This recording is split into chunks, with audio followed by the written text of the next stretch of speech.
Visit them online at techtimeradio.com. Broadcasting across the nation from the East Coast to the West, keeping you up to date on technology while enjoying a little whiskey on the side, with leading-edge topics, along with special guests, to navigate technology in a segmented, stylized radio program. The information that will make you go,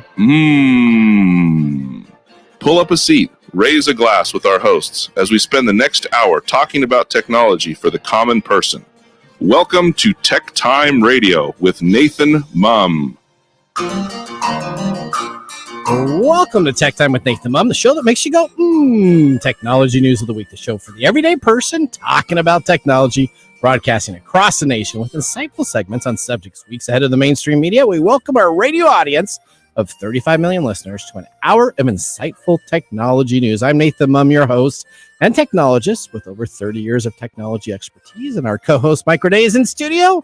Mike's an award-winning author and our human behavior expert. Now, today we're live streaming during our show on 5 of the most popular platforms, including YouTube, Twitch.tv, X, Facebook, and LinkedIn. We encourage you to visit us online at techtimeradio.com and become a Patreon supporter at patreon.com/techtimeradio. We are friends from different backgrounds, but we bring the best technology show possible weekly for our family, friends, and fans to enjoy. We are glad to have Odie, our producer, at the control panel today. Welcome, everyone. Let's start today's show. Now on today's show. All right, today on Tech Time with Nathan Mumm, buckle up as we dive into the latest technology news and stories. And here's what we have on today's show. Donald Trump, electric car controversy. Former President Donald J. Trump claims he'll stop all electric car sales. But is that really possible? We'll explore the impact of his statements and separate fact from fiction. Glue pizza and rock eating? Well, Google's AI search errors have gone viral, suggesting that you can use non-toxic glue to make cheese sticks to pizza, and recommended humans eat 1 rock per day. Is that in your current diet, Mike? Are you taking 1 rock per day? Yeah. Okay. Hey, we also unravel the bizarre responses and discuss the implications of all of this AI with both Mike and Nick later on the show. And is the theater the place to watch movies? Hollywood faced one of the worst Memorial Day weekends in decades, with box office revenue hitting a 29-year low. We'll discuss the impact of the film industry. And of course, joining us today, Nick Espinosa, a renowned cybersecurity expert from Security Fanatics. He'll be sharing his insight on cybercrime, AI takeovers, and data breaches. How can we protect ourselves in this digital age?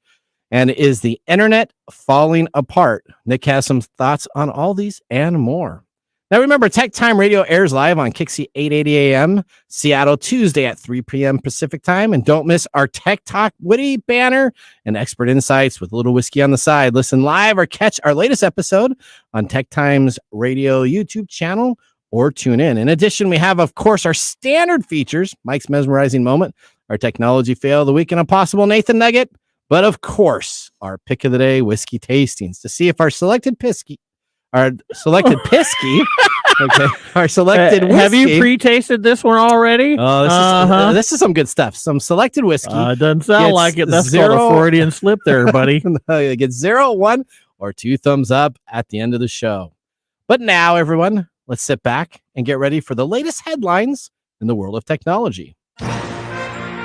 Here are our top technology stories of the week. All right, story number 1 broke this morning. Wasn't planned to have this, but you know what? Yeah, I don't recall talking about this last night. We did not. It broke this morning. Donald Trump says he's going to stop all electric car sales. Now, this guy is running for president, right? Maybe. Yes. Okay. All right. Is he really? Well, let's go to Corinne Westland for more on the story.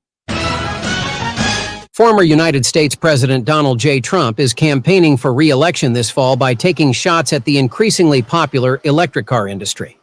Trump has already called for oil and gas industry executives to donate significant campaign funds in exchange for reversal of Biden administration climate policies. If elected this November, Trump said he would roll back tailpipe emissions targets and dramatically slash EV tax credits. These policies may prove unpopular, as electric vehicle production has spurred job growth and investment in southern states. William Clay Ford Jr., executive chair of Ford Motor, told the New York Times, "Our planning time frame is a lot longer than election cycles," Mr. Ford said at an event organized by the Detroit Free Press last month. "When we're whipsawed back and forth by politicians, that becomes really difficult for us. This is sure to make everyone go, Back to you in the studio." All right. So I'm trying to stay very neutral on any political individuals. Okay. So we've talked about positive and negatives, but Donald Trump just came on out, big story this morning, and says you will not be able to sell electric cars. Now, that is exactly what he said. I did all the fact checking to make sure it wasn't just like some news bite that someone. I don't think anybody can be surprised that that statement came out of his mouth. Well, the automotive landscape essentially projects their sales and their vehicles 15 years down the line. Right. So when Ford comes on out and says, hey, it's kind of like this every 4-year cycle, we need to worry about what's coming on. I can see them actually having some problems with this because they already have in their pipeline what they're going to be doing 5 years down the line, 10 years down the line. And most car companies have a cycle of 15 years that they project out to on what their vehicles are going to be done.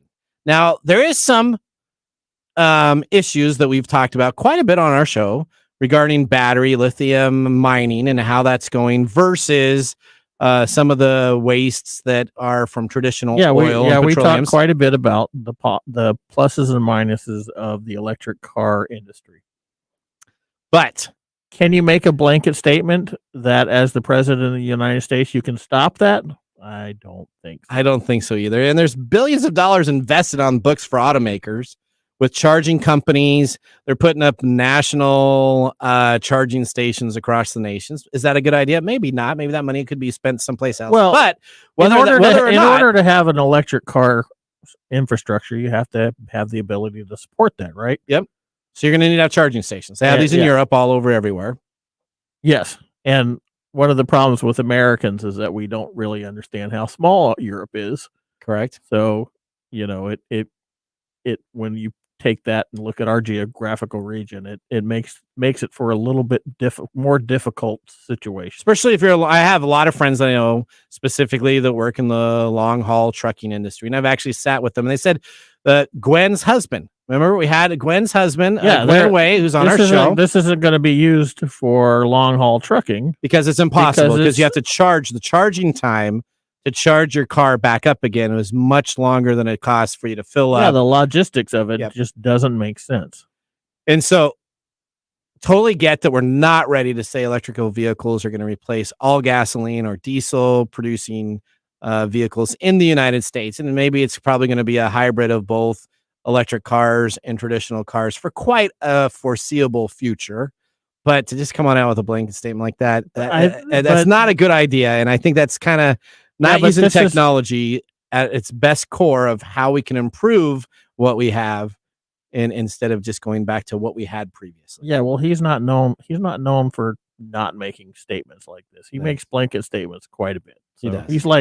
He's a lot like Elon Musk, your old boy Elon, who just blasts stuff on Twitter. That's right. Wait, X. There you go. Let me get that right. All right. I think you got story number 2, Mike. Yeah, this is a problem with large language models, right? Okay.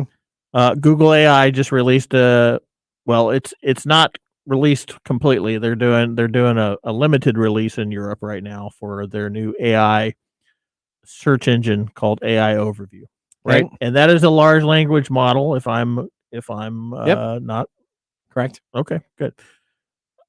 So this has been getting a lot of problematic. It's been getting a lot of criticism lately, right? Because the new Google AI feature is facing criticism because of erratic answers, and part of it is because of the amount of people that are on there trying to trick it. Okay. I believe is probably the issue here. Or is it that you're actually thinking the Onion site, the comedy sites are truthful? It's pulling information from different sites. One, which is the Onion, which, if you don't know, the Onion is a completely farcical sort of it's comedy, news media, it's comedy platform. Kind of like Saturday Night Live, where they make fun of certain stuff. Yeah, it's not always factual by any means. No. So they're getting things like how do I keep cheese on my pizza, and it's bringing back answers like, well, use non-toxic glue, which I guess that could work, but that's a logical conclusion from a child brain. Okay. Right. It also recommends that based on some information from geologists that eating a rock a day is good for your digestion. Okay. Which it is if you are a chicken and you need stuff in your craw to grind meal. Okay.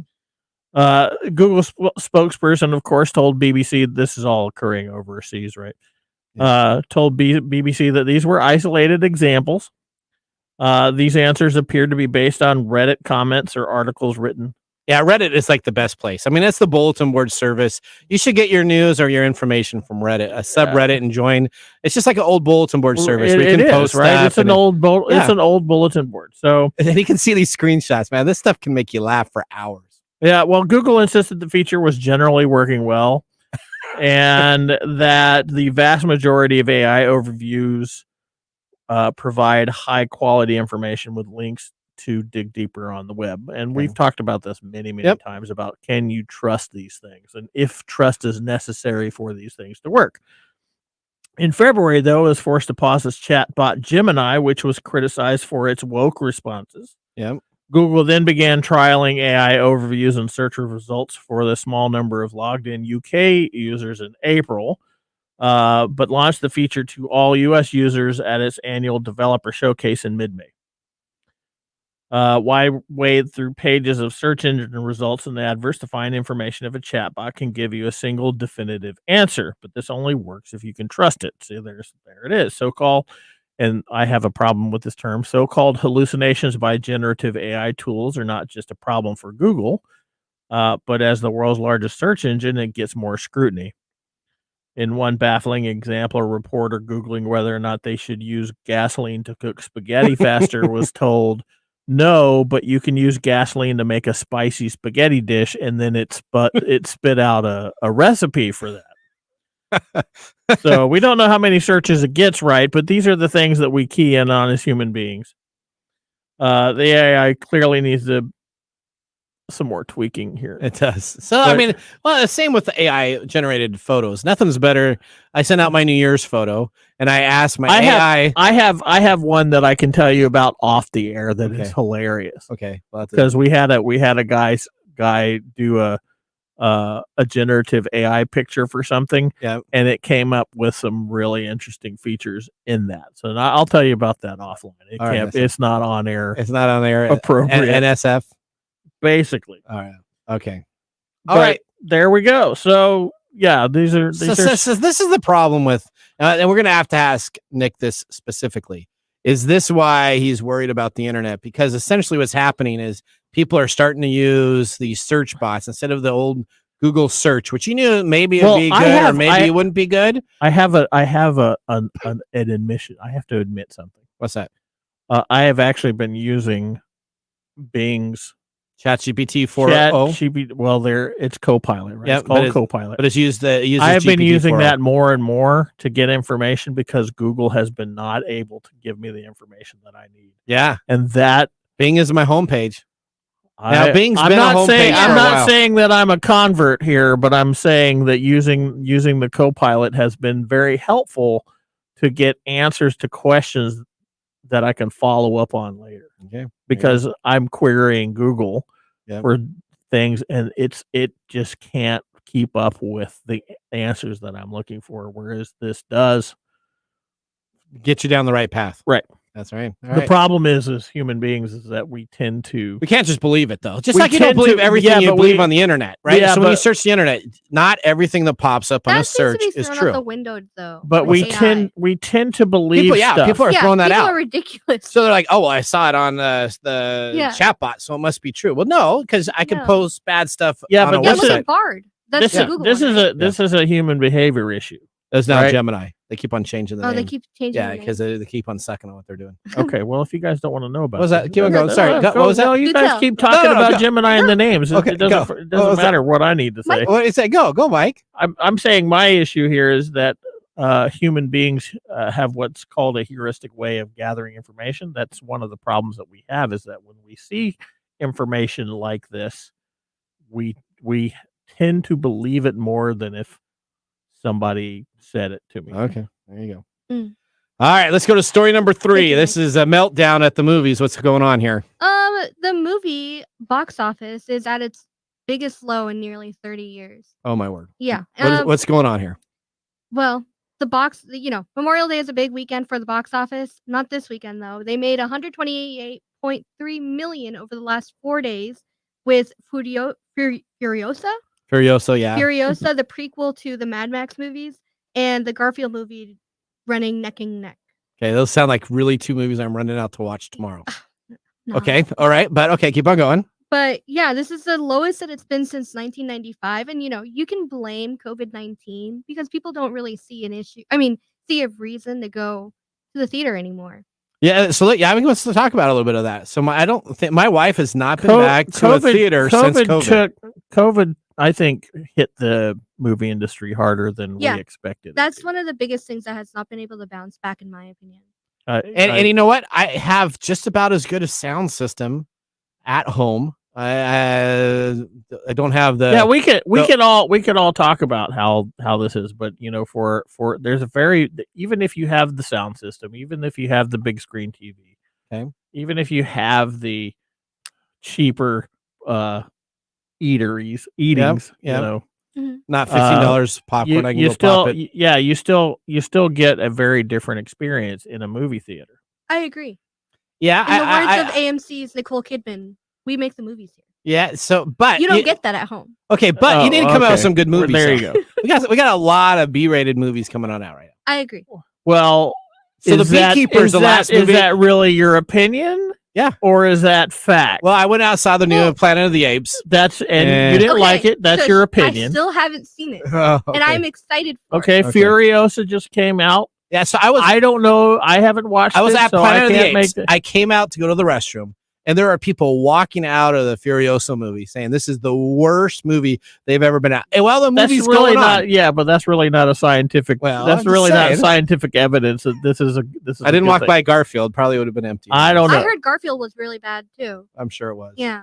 So I don't know. I think we haven't quite bounced back to this. I know because I go to the movie theater all the time. Okay. I go. Do you have a movie pass? I do. Okay. And I use it. I use it when I can get my butt out of my easy chair at home. Okay. Right. And one of my biggest issues is I go late. I go to late shows because I don't want a full auditorium. Okay. But I want all the sound and everything. And one of my biggest issues lately has been the people that are there. Yeah. They're not there to watch the movie. Oh. They're there to talk and chat and have. Really? Yeah, I've had I've several had that times issue as where well. I'm getting that more too. I have made a grumpy guy complaint. Oh wow. I never thought that I would be that person to be annoyed. Yeah. And I think it was when I saw the Barbie movie last year. It was so frustrating to be in that movie with a bunch of teenagers. Mm-hmm. And that's they're the mostly issue. teens. That's the issue because this is actually a really big thing in like the elementary schools because COVID affected the way that kids are supposed to interact with the public. Mm-hmm. So they have no barriers. They have no idea. I've noticed trends since coming back from COVID is that when I go to the theater, I notice a lot of younger people wearing pajamas. Yeah, which I find that's crazy. Yeah, wait, hold on.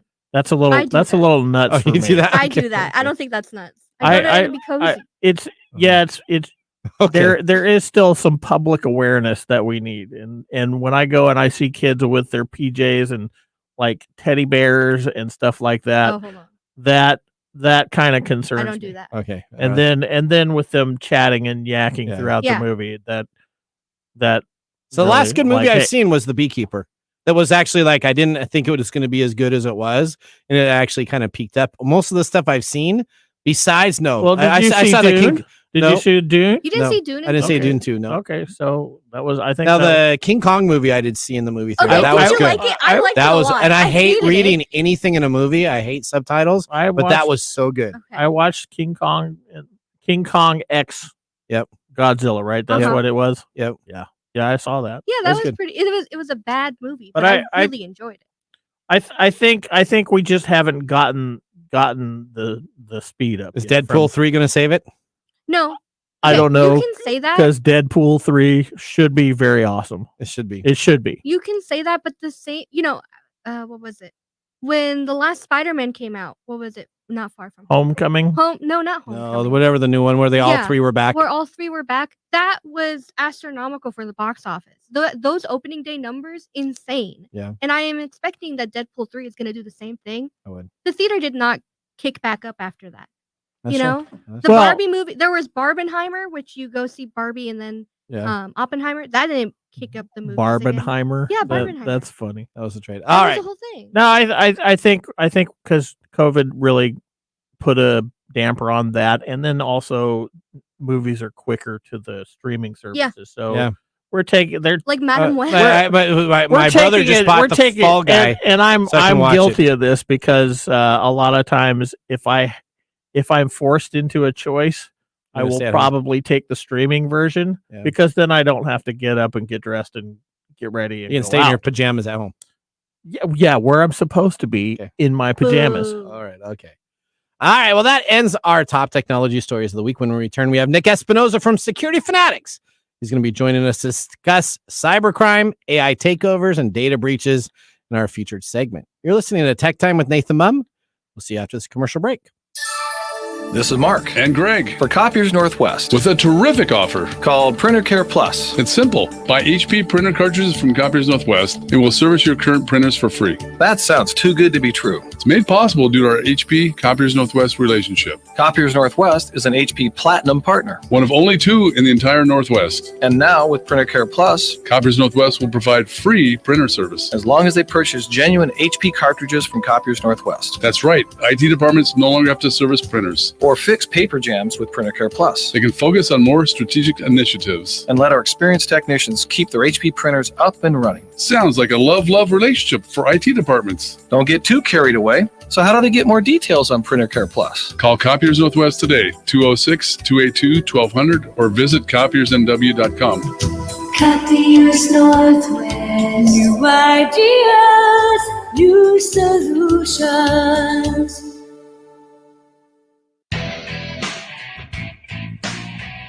All right, welcome back to Tech Time with Nathan Mumm. Our weekly show covers the top technology subjects without any political agenda. We verify the facts and we do it with a sense of humor in less than 60 minutes. And of course, with a little whiskey on the side. Today, Mark Gregoire, our whiskey connoisseur, is back in studio. So, Mark, what have you chosen for us today? Today we are drinking Michter's Baumburgers Declaration Small Batch 2023. Wow, that's a mouthful. You can just call it Baumburgers. No. Okay. No, What? never mind. You can call it? All right, Kentucky Straight Bourbon. All right. That's pretty straightforward compared to some of the other whiskeys That we'd have? we've had Okay, on that's that true. are But you gotta- actual When you mouthfuls. put it on your website, though, you got to abbreviate. Okay, no, continue on. Tell us what we got. All right, so for Michter's website, this 2023 release continues the Baumburgers tradition of offering bold and beautiful 108 proof Kentucky Straight Bourbon with a rich and layered complexity due to a portion of the bourbon being aged in Chinquapin oak. And- Whopping. Chinquapin. Okay. Whopping. Yep, it's All it's a special Now, oak from That's a Kentucky. mouthful. Okay. That's a mouthful. It is. In addition, some malted rye was used in the production of this bourbon. This is a bold and rich whiskey featuring its signature fruit and spice, coupled with rich molasses and a complex, lingering finish of rich chocolate and warm baking spices that give you something to savor.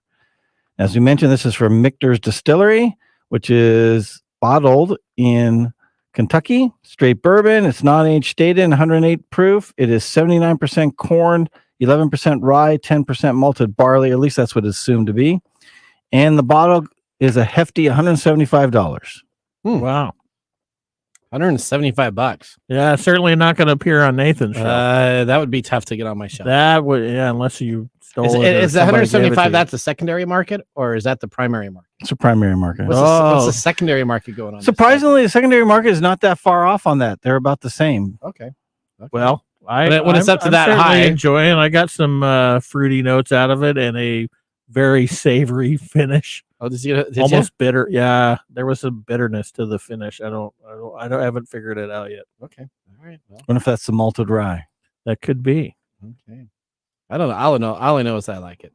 All I know is you poured me a second glass. You don't want to talk about we the just burn. started. I didn't really get a burn. Did you get a burn? Yeah, initially, yeah. I didn't get any burn. Yeah, there was a lot of alcohol burn to it. Maybe that's because I drank it a little bit before we started the show. Probably because you're Mr. Pre-K. There you go. All right. Well, Mark, I can't wait to find out what today is and more about our whiskey later. I think you know what today is. All right. Okay. Well, with our first whiskey tasting completed, let's move on to our feature segment. Today, our technology expert, Nick Espinosa, is joining the show. Nick is an expert in cybersecurity and network infrastructure, has consulted with clients ranging from small business to the Fortune 100 level. In 1998, at the age of 19, Nick founded Windy City Networks, which was later acquired in 2015. He then created Security Fanatics, where he is the chief security fanatic. We welcome Nick to the Comcast video stream to start our next segment. Welcome to the segment we call Ask the Experts, with our TechTime Radio expert, Nick Espinosa. Hi, Nick. Hi, Nick. How you doing? Hey, how's it going? Good. How are things? I see you at home, ready to go. Now, are you watching Star Trek Discovery? Do you watch that series? So interestingly enough, I've just started it over to bring myself back up to speed before I do the final season. Okay. But I am very excited for that. And I think it's going to be pretty awesome. All right. I'm glad you're watching Star Trek. Discovery. Okay. Well, I just finished, I think, season 3 of The Burn. I'm rewatching it too. Star Trek. Yeah, they go back to The Burn where this guy, the lithium. We don't need to. We don't need it. We're just going to mess with your pronunciations. There you go. Okay. So besides that, all right, Nick, let's talk about some security issues. First off, we talked last week on the show about Microsoft and recall. Oh. All right. Yeah. So how is Microsoft's new recall a privacy and security nightmare? Yeah, so this is the kind of thing that keeps me up at night, quite frankly, because when you think about it, most people are not going to realize the longitudinal issues with this. Now, if you don't know what it is, Microsoft Recall is integrated into Windows 11, and it's going to be integrated into all of Windows 11 sooner than later. And Recall works essentially by taking screenshots of what you're doing on your computer every few seconds, essentially recording what you're doing and then putting it into like an index, a database, and then applying artificial intelligence to the whole thing. So if you're thinking, oh, what did I search on 2 months ago? It was like a recipe for whatever. It'll find it. It'll tell you, which is awesome, right? And by default, it's going to be there for 3 months, meaning 3 months of your past history. And to be fair to Microsoft, they say, but all of this is going to be encrypted by BitLocker and all that fun stuff, and they're not going to put in their cloud. But let's think this one through, because Microsoft, while they are a software and platform company, they're also a big data company, and they have a history of exploiting users' data for profit, just like Google's and Facebook's and everything else. So it's really hard to trust Microsoft when it comes to the data that we are going to be putting in this. And for all we know, they are looking at this long term saying, we're all going to get used to this. We're all going to love it. And then they'll change the privacy policy on it. And think about what this thing will essentially be recording. You open up your password manager and expose passwords. It'll have a screenshot of that. Account numbers on your banking website when you log in. If you're in Word typing in a confidential document, if you're up at 2 a.m, messaging somebody you shouldn't, it's going to understand these things. And while you have Ashley Madison bots. What was that? Well, what? Talking to Ashley Madison bots. I guess that's what Mike does. Okay, all right. Well, continuing. Well, I guess it'll save that information for you. Okay. Exactly. But think about all this kind of stuff. And so while Microsoft says, well, you can block that, you can turn off it from screenshotting your password manager, most people we know by studies don't touch these things. Something like 3% of us only would go in and take a look and tweak and adjust. Everybody else is just going to use it. And so this is a long-term nightmare, not to mention the fact if you get data breached, that encryption from BitLocker doesn't do a thing. The attacker has access to everything that you essentially have screenshotted thanks to recall. So not a fan at all of this one. What's the likelihood that they're going to back off of this idea? There's no way. They're building this in to the infrastructure of the OS itself. I mean, this is. So see, somebody like me, I was inflamed when we talked about this. Okay, that just ticked me off. Okay, and part of it was because I don't want them scrutinizing my passwords. Your late chats at night. I get you. Okay, right? Yeah, and then. Yeah, right. My late chats with actually Madison and Buzz. Okay. Yeah. But I also see this. I see this from the human behavior perspective, which Nick talked about. Is that this is going to be?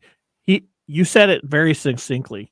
Microsoft, you're going to love it and get used to it. Yeah, so that's how they do it. Yeah, Microsoft's really good at that. I mean, this is how Netflix does it. This is how all these people said that they have privacy to start out with. Then a year or two after, you get addicted to what's going on, and they release a new privacy user level agreement, and then you just said okay because you're used to using it, and then all of a sudden less privacy. Slack. Yeah, Slack did this. Slack gave everything away for free. On the corporate side, so you could communicate back and forth, and then they started charging because it was easier to charge after a while, and boom, you're all infrastructured into it. You already know how to do it, and it's too difficult to change. At some point, Nathan, they added just in the last week or so, we just found out they added an AI that even if you're paying for it, they're hoovering up everything you're doing to feed it to their artificial intelligence. Oh, really? I had not heard that. Okay. And you have to jump through hoops to opt out. It's like a specific email with a specific thing you've got to say from the specific account holder account to opt out of this. They opted everybody in, and they have been applying AI. So think about Slack. People say intimate things. They might store pictures, a picture of your passport, whatever. It's all there, and the AI is taking all of it. It's nuts. See, this is what angers me. This really just drives me absolutely nuts. Oh yeah. How about there has to be a breaking point at somewhere down the line. No, where we all get used to it, and then we just get addicted to it. It's like the Matrix. Yeah, but it doesn't matter. Even addicts have a point at which they turn around. So we would have to go back to. Yeah, that's right. Rock bottom. Yeah, that's when the United States no longer is a major country, and everything else starts. Well, according to some of these people, it's all going to be. Mike. I just don't see torches and pitchforks, at the doors of the CEOs, right? I mean, it's not yet. Okay, but you're going to lead the charge. I feel like there needs to be a break point somewhere close to now. Okay, well, yeah, How about if you decided to? Let's talk about this. We had a Tesla just 2 weeks ago. Just 2 weeks ago, somebody in the Pacific Northwest decided to come home from their lunch break, and they didn't want to drive their car, so they put it in self-driving mode. Played on their phone and ran over somebody in a motorcycle and killed him. Mm-hmm. And he's being charged with manslaughter. Right now, though, Nick, you got a great Tesla story. What happened to our current self-driving vehicle? Well, I don't know why we're actually talking about this, because these will all be outlawed in 6 months when we change administration. Oh yeah, that's right. We don't have to worry about this. So why bother? No. Yeah, This one is absolutely nuts, and it really underscores why self-driving mode, quite frankly, is just not ready for prime time. So this guy was coming back. It was slightly foggy out. He was doing 60 and a 55, or rather his Tesla was doing 60 and a 55. And you can see on the video, because these things record everything, he is getting closer and closer and closer to a moving train. You can see flashing red lights. You can see the cars go by. And at the very last second, he takes manual control and basically spins a Tesla out before literally killing himself, or rather having the car kill himself by driving him straight into a train it simply didn't see. And so that is obviously an issue. And any human that put eyeballs on that video, you can totally see a train coming in the distance. It's absolutely insane. And so if anything, like, they're looking at what happened there, but quite frankly, if it's missing things like that, big moving objects in front of it with flashing lights, I wouldn't trust this thing to save my life. And that's what we were talking about earlier, is where does trust? We have to be able to trust it. Right. And the problems with humans is that they will trust something to the point of running into a train. Yeah, you got because they've been told to do it. I had a smart person Trust tell and me. verify is a nice sentiment, but humans are not like that. Okay. Right. But Mike, the other problem is, and this is why California is looking into it, is that you've got people like Elon Musk saying, "Oh, it's great, it works fine. Just have at it." And by virtue of who he is, there's a lot of people that trust that. Yep. You know, when I did like a daily podcast on this one, I inflamed once again all the Tesla fanboys who told me I was the stupidest man on the internet once again.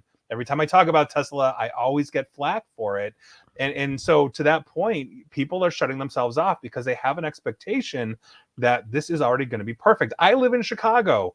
If it's a nice sunny day and it's completely clear, it might be fine. But we have winter slush, all this mess. I would never trust an AI over the decades, unfortunately, of experience I have behind a wheel driving in that kind of condition, right? So everything's relative. Well, as somebody who studies human behavior, there's a point at which you go, all right, just go ahead and do it, because we're just going to get all this out of the way, and then there's not going to be anybody left, and everything's going to be fine. There you go. All right, Google's new AI overview features as amusing and dangerous. Nick, you've mentioned online that you think Google is killing the internet. Explain your thoughts on this.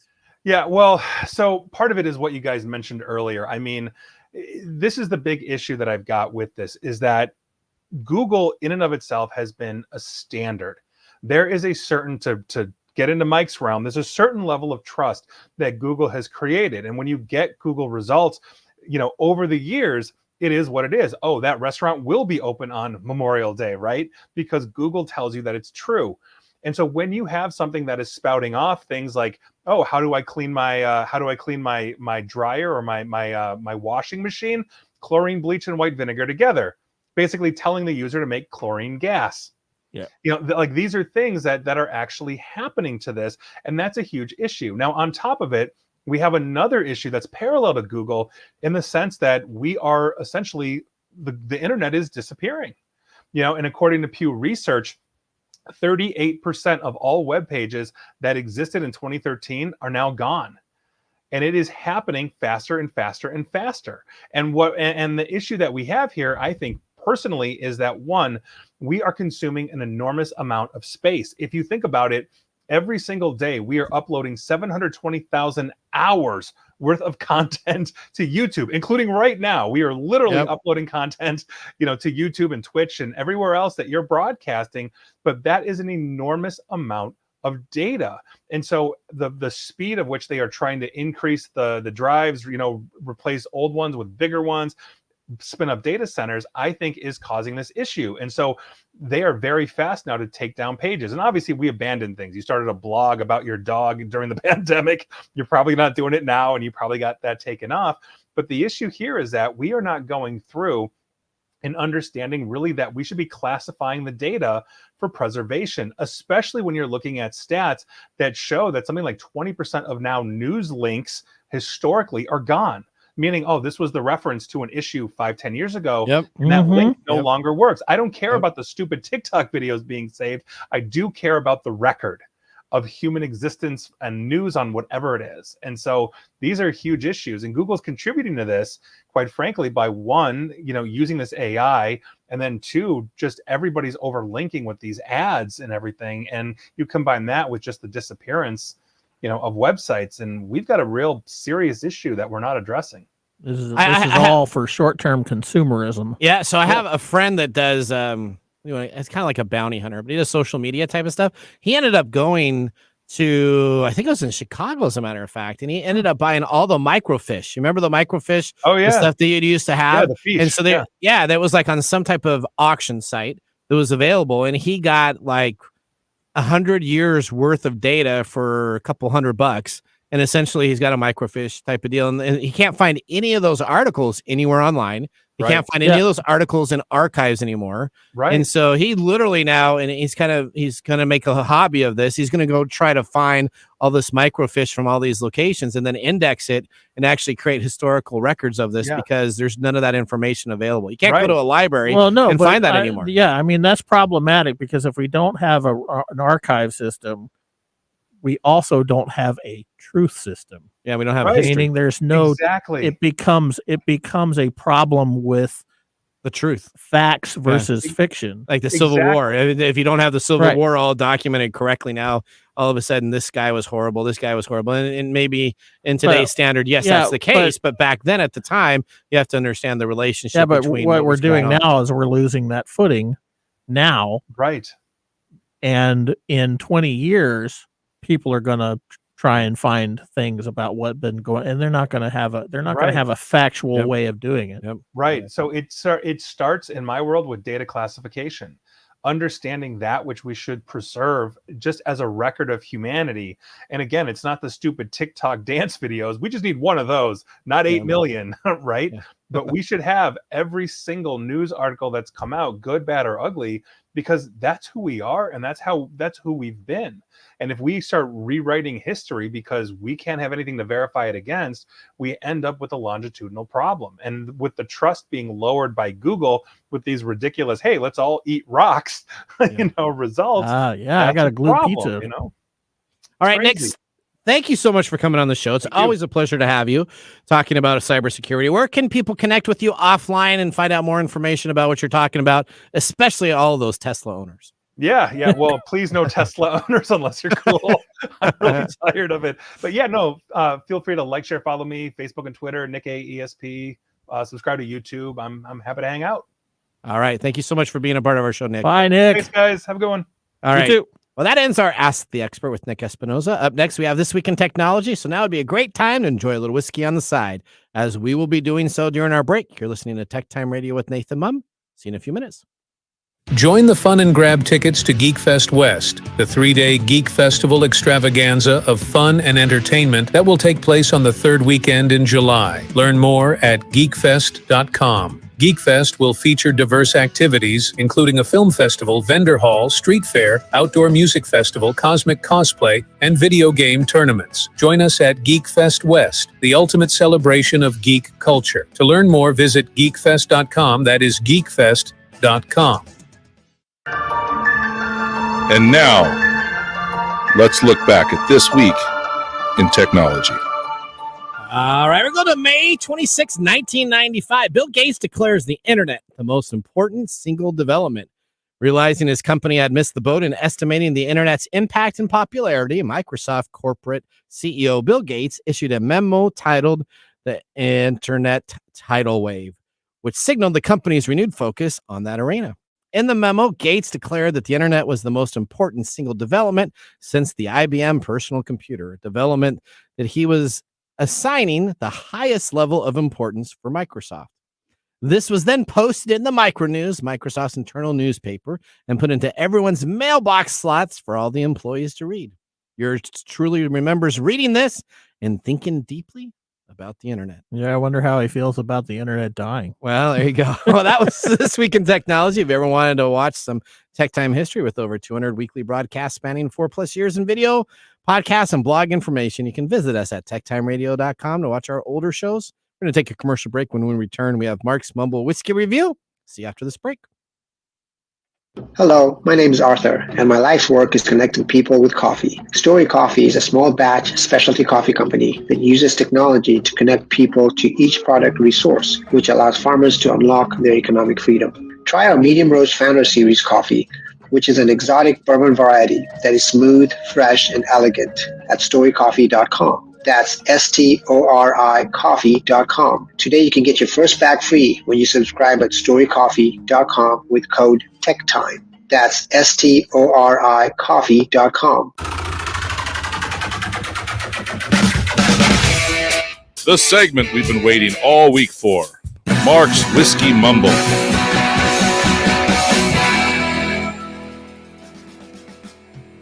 Gentlemen, what does your tummies tell you today is? Today is Drink Whiskey Day. Yeah, we already know what today is. We know what today is. You know what today. Everybody knows what today is. Today National is Hamburger Day. National Hamburger Day. Yes. We're gonna probably go have one at the post show meeting, right? A nice hamburger. That sounds good to me. All right, there you go. I started yesterday with Oklahoma Smash Burger. There you go. What was that? What are you playing, Odie? Today's subject, the Hamburglar. The Hamburglar. The Hamburglar is very clever. Do you even know what the Hamburglar is? Sneaky. Yes. Yeah, you know who the Hamburglar is? Yes. Okay, only because she's been exposed to it from us. No, from childhood as well. Okay, what did he do? He stole hamburgers. He did. From who? Oh, I don't know. Mayor McCheese, man. Yeah. Everybody. Well, and everybody, except for he never stole any of them out of Ronald's hands. Oh, okay. That was like the thing. Was that a big Yeah, it controversy? was kind of a deal. Yeah, He I couldn't wasn't steal aware it from of Ronald. Do you remember the Ronald Fry guys? Oh yeah, the Fry guys were. That was. No, she doesn't. She doesn't. No. She has no idea what the Fry guys are. All right, you old man. Okay. Let's talk about Today we're celebrating America's most iconic food, originating in Hamburg, Germany. The hamburger, as we know, it was developed in Seymour, Wisconsin, a town still famous for its hamburger heroics. Now, today is also another day that I love to celebrate. Uh-oh. Slugs return from Capistrano Day. Slugs return from What? What is that? This day brings awareness about slugs and the role they play in our ecosystem. So please do not bomb them with salt. It is believed, and I put that in quotes, heavy quotes, believe that slugs spend the winter in Capistrano and return to our patios and gardens during this holiday period. Oh, okay. That's an interesting little. Don't put salt on Maybe. me. Oh, yeah, okay. Hey, man. Defend the slugs. No. Stand for them. No. I have Protect salt right by the door. Yeah, same here. I'm gonna throw salt at the All right, slugs, okay. but I don't have. Well, tell us more about the. I don't whisky. have a garden anymore. All right. So Moving on from bombing slugs and eating burgers, today we're sipping on bomb burgers. Dun, dun, dun. Oh, okay. it should be slug burgers. This bourbon was named after Abraham Baumberger, who was a Pennsylvania distiller and one of the pioneers in American whiskey. Baumberger was a Mennonite. Now, this is a Christian sect that escaped persecution in Europe and were some of the earliest settlers in Pennsylvania. Mennonites in Europe for years have been engaged in distilling, the liquor trade, and barkeeping. In northeastern Germany, the term Mennonite and tavern became almost synonymous. How about I did not know that. How about that for some? I like that. That's your little Mark Nugget today. I like that. Our Mark Nuggets are good. I didn't You're know gonna the talk about Mennonites Mark made Nuggets. it. Okay. Now, for me, I love bomb burgers. I feel each year is getting better and better, especially the last few years, with this one being my favorite so far. The addition of the malted rye and the finishing in the Chinquapin oak brings it to a new level. Okay. That's good. If you don't want to buy a bottle, that's fine. It is a little expensive, but try and find a pour somewhere to give it a try. There you go. I just go to Mark's house. Thank you so much. Yeah, it's not going to be on your shelf. It's not going to be on my shelf, but I can go to Mark's place and then I can drink it. I'm pretty sure he's not going to share. I have a second bottle. Oh, okay. All right. Okay. Whiskey and technology. Thanks for supporting me there, buddy. Are such great pairings, just like the NBA super franchises, the LA Lakers and the Boston Celtics. Now the aforementioned is headed back to the NBA Finals. Boo. All right, let's prepare for our technology fail of the week, brought to you by Elite Executive Services. We are out of time. Congratulations. You're a failure. Oh, I failed. Did I? Yes. Did I? Yes. Did I? Yes. All right, well, this week our failure comes from the prescription management company SaveRx. Have you seen this company? This is huge. This is like the major RX company that's out there. It is warning 2.8 million people in the United States that has suffered a data breach, stating that their personal data was stolen in 2023 cyber attack. Now, A&A Services, doing business as SaveRx, is a pharmacy benefit management company that provides prescription drug management services to employers, unions, and other organizations across the United States. On Friday, the company notified the Maine's Attorney General's office of the cybersecurity incident in October 2023 that exposed the data of 2,812,336 people, just 2 million plus. All right. SaveRx explained that it took them 8 months to send out notices of breach to impacted customers because their initial priority was to minimize the interruption to patient care. Of course. Before launching an investigation on the impact of the incident itself. Now, on October 8, 2023, we identified an interruption to our computer network. As a result, we immediately took steps to secure our systems, they said, and engaged a third-party cybersecurity expert that said the notification sent the impacted individual's information. Now, our information team, our IT systems, were restored the next business day and prescriptions were shipped out on time without delay.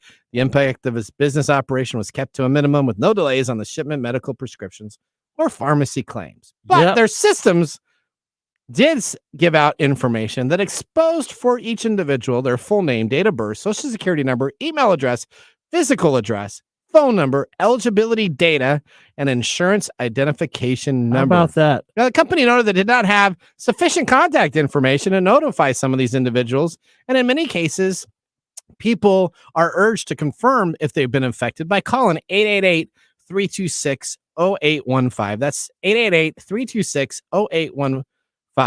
As guess what? The information was sold on the dark web, and criminal actors have made prescription purchases during this time. The funny thing is, SaveRx has no problem charging you immediately the following day for the consumer items that were purchased, but they just don't care about your security. So essentially, I can purchase for about 75 cents if you were on SaveRx, your information. I can then go online to SaveRx with your information, buy drugs that you were prescribed so I can see what type of prescriptions you have. And then I can have them shipped to a different address, and then it will bill the customer of the security breach that was there. Yeah. Well, and they said that if somebody wants my asthma medicine, this is such a fail. SaveRx should be shot in the foot so that they got to limp around the rest of that's I saved it there. Shot in the foot, so they limp around the rest of their life. I don't know why you're even getting excited, but I don't use SaveRx, but it doesn't matter because my medical information got breached 3 weeks ago. 3 weeks ago. So, it just doesn't matter anymore. Oh, man. This is that's ridiculous. They need to be held responsible. I don't know what that means anymore. Okay, Mike. Well, you're going to have to help me out with your mesmerizing moment here, okay? Okay. All right. This is Mike's mesmerizing moment, presented by Story Coffee. Visit storycoffee.com. All right, is AI helping calm people's nerves or causing anxiety? Okay, you're going to have to expand on that a little bit. What do you mean by that? Well, so so you said that you started using AI. I'm glad that you started using it. When you use it, is that more of a relaxing feature for you to use it? Or does it provide an anxiety hit that you're using a robot to get that information that you have? When I use it, I'm looking for information. Okay. That Google can't provide for me. Okay. So in a way, yes, I don't know that you can put anything, whether it's anxiety inducing or not, into that simple thing. Okay. It's a tool. I used it. And I do verify information. So if I query it with the information I'm looking for and it gives it to me, and then I can find the references, that makes me feel good.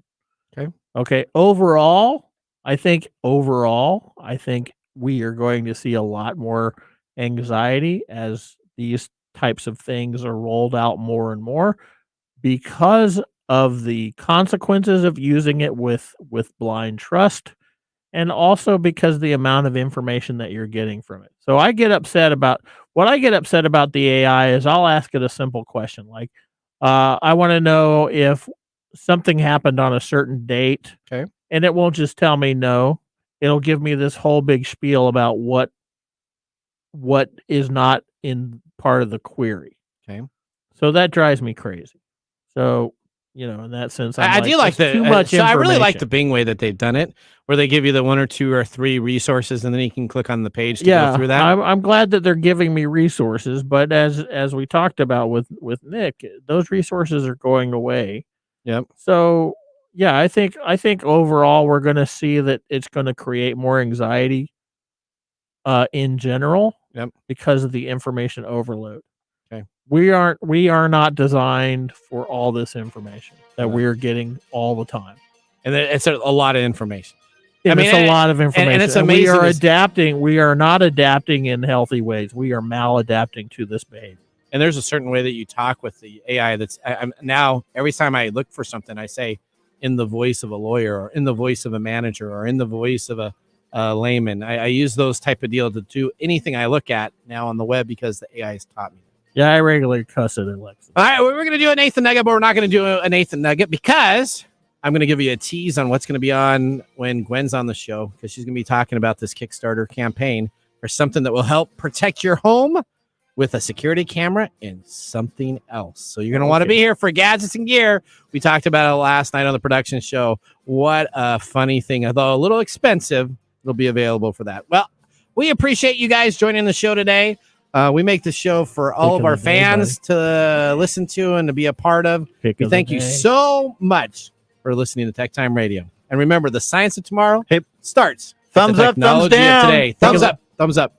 Thumbs down. I forgot to do Palm thumbs burgers. Up. Yeah. Thanks for joining us on Tech Time Radio. We hope that you had a chance to have that moment today in technology. The fun doesn't stop there. We recommend that you go to techtimeradio.com and join our fan list for the most important aspect of staying connected and winning some really great monthly prizes. We also have a few other ways to stay connected, including subscribing to our podcast on any podcast service, from Apple to Google and everything in between. We're also on YouTube, so check us out on youtube.com/techtimeradio, all one word. We hope you enjoyed the show as much as we did making it for you. From all of us at Tech Time Radio, remember, mum's the word. Have a safe and fantastic week.